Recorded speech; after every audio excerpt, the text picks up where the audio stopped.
everybody, welcome back to the channel. So it's been a few weeks since I put a video out, and I really don't have a good excuse other than I've been busy. But what I wanted to do today is I recently completed my first build of an AR-15, and I had a lot of fun with it. And then if you're new to the channel, or if you watch some of my old channels, or old videos I should say, the reason I started this particular channel is to help people newer to firearms learn what they can do to both protect their homes, their families, and also if you're looking at purchasing things, to kind of learn from other people's experiences and what you can do to save yourself some money. So I'm going to cut in a little bit to just a build video of, not a build video, but an overview of what I built. And I'll show you the manufacturers I use and that sort of thing. But really, just wanted to show what I built was it's a very budget AR. It's in that 500 or less category, all said and done. And I built it for my purposes, for defense, and shooting eventually up to say 300 yards. But just wanted to show you it's possible on a low budget to build one of these. What I did personally is, every time I had a good paycheck, I might have bought a part here, I buy a part there, and once I got them all, gathered together, I put it together and took it out to the range and started having some fun with it. So let's cut over to the table and I will show you what I did, and then I'll see you guys back when we're done. Alright, here we go. Alright guys, so here is the AR-15 that I built. And as I told you in the intro, I'm going to go over kind of a build sheet so you can kind of get an idea of what I use to complete my build, and if you want to look at those parts for your build as well. I'm not going to put links in the description on the video, strictly because if you're watching this on the YouTube side, well, they just don't like that stuff anymore. So if you need to take a second to go get a pen and a piece of paper, go right ahead. Otherwise, we're just going to get into this. So the heart of the build is your lower receiver, and what I did is got a stripped Anderson lower receiver. If you're not familiar with that, what I mean is it just comes with the casting that you have to add all the springs and the trigger and everything to make it an operational firearm. This is your license part of it. I went with their next step up from their basic lower, and it's called an Anderson Elite lower. And what that gives you if you're building it, so there can be a little bit of tension or a little bit of tolerance differences when you're using one component from this manufacturer to this manufacturer, even though these are all basically mil spec. It comes up through, you have to go in through the handle to operate it, but there's a tensioning screw. So if there's any play between where your upper mates with your lower, then you can adjust that so it's nice and tight like this one is. It was roughly $10 more than the basic lower, which I felt was well worth the money. Plus they also pay a little more attention to deburring the castings before they put the finish on it. It also has a little bit more of a flare in the mag well, so it kind of helps with magazine changes. Before we go any further, as you can see, the dust cover is open. This firearm is clear. There are no rounds in it, either in the upper or the magazine, just to please the internet police there. So in fact, we'll go ahead and close the bolt here.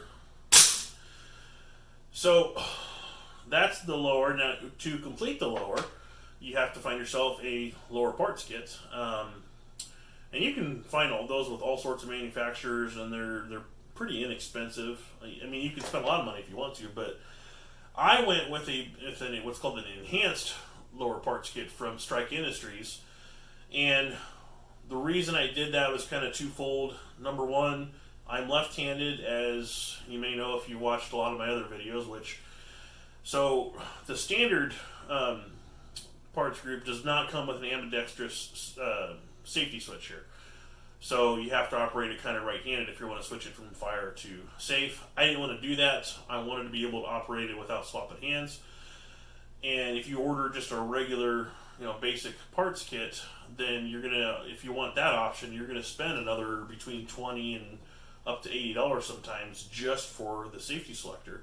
It was included in this one. The whole kit for that was, sorry, I consulted my build sheet here. It was $67.95 for that, including that. And also, this is a mil spec trigger. However, they do have a better coating on that, and they I wouldn't say polish it, but make sure that it's smoother. So there's not a bunch of grit, not a bunch of creep on this trigger compared to just your most basic mil spec trigger.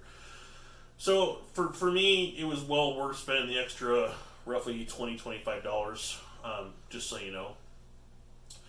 And then I went with a Magpul grip. I like this one. This grip was, let's see, what was it, about $10, 10, 15, something like that.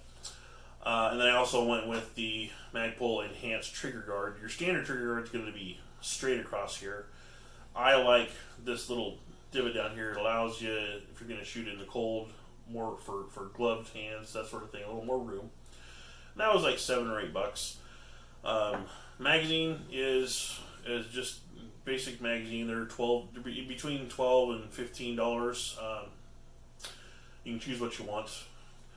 And then my upper receiver. So the upper receiver is from Bear Creek Arsenal. This is a 16-inch barrel. It's a Parkerized finish. And 16, if you're not familiar with building these, if it's your first time, like it was for me, 16 inches is the shortest legal limit barrel you can go without having to pay extra fees and get a license to have what's called a short barrel rifle. So that's what I went with for this. It's chambered in 223 Wylde, which, if you're not familiar with that, 223 Wylde is kind of a hybrid chambering where it allows you to shoot either 223 or 5.56. I went with that just to have a little more flexibility in ammunition, especially right now when ammo for these is kind of hard to come by. You know, some days you go to your gun store and they may not have anything. Some days they might have the 223 and no 5.56, or they might have 5.56 and no 223. So just a little more flexibility with that, which I liked, and it kind of keeps the cost down over some other rounds of ammunition as far as different calibers. So that's why I went with that. That's from Bear Creek Arsenal. It was $225 before shipping. And that's complete with the bolt carrier group. And, you know, a lot of you out there who built ARs know that sounds pretty inexpensive, and it is. And this is a budget build, but I watched a lot of videos. So people had a lot of good things to say about it. I have a good friend who has actually reviewed several Bear Creek Arsenal uppers, and he's had good luck with them as well. And I went with the standard rear charging instead of a side charging. Again, just that's kind of what I wanted, to keep costs down, plus to be for right-handed or left-handed shooters. So that's the upper. And then as far as like buffer tube and stock, I ordered, this is a UTG Pro, the complete kit for the buffer tube and the stock was, let's see here, where's it at?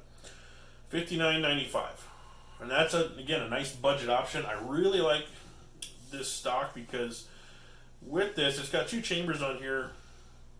That if you put optics on here, it can house batteries, that sort of thing.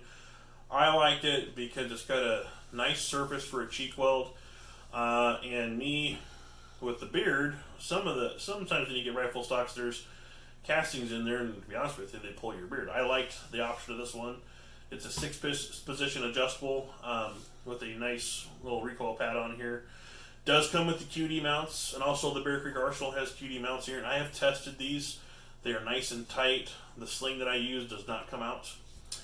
And then when you get into the sights, this doesn't come with sights, but it has the pick rail all across the top.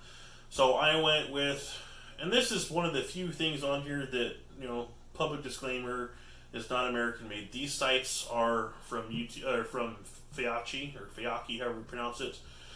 Got those on Amazon. The sights were $27.99, free shipping with Prime and no tax where I live. And they're just basic flip-up iron sights. They're not spring-loaded, but they're solid. They don't have much play in them, side-to-side or anything, and they've held zero for me. They do have both apertures, the precision, and if you want to flip it up, they do have the bigger aperture.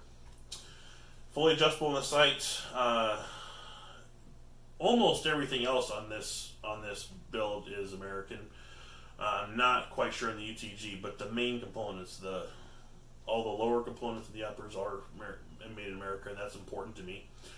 But I also have a budget, so where I can save money, I did on the parts that are a little less important, I guess.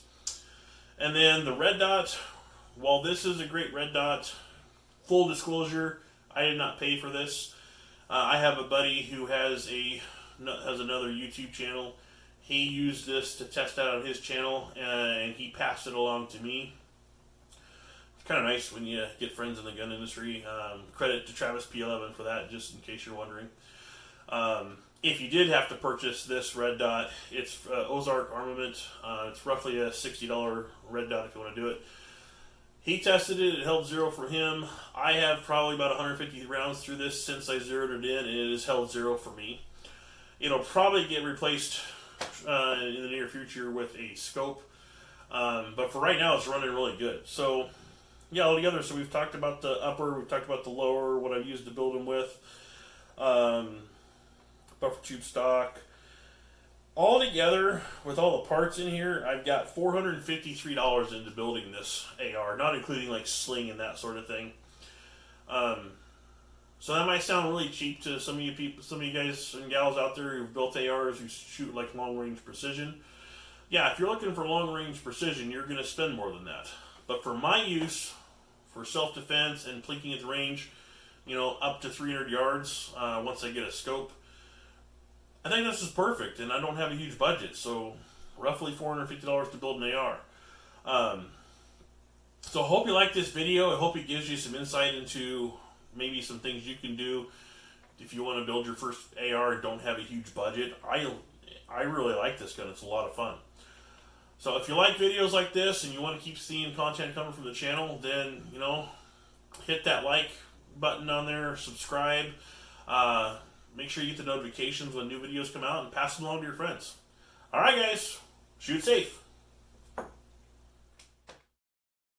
Real quick, I'll do some more shooting videos with this, but this is just a quick target when I zeroed it with just iron sights standing offhand at about 50 yards.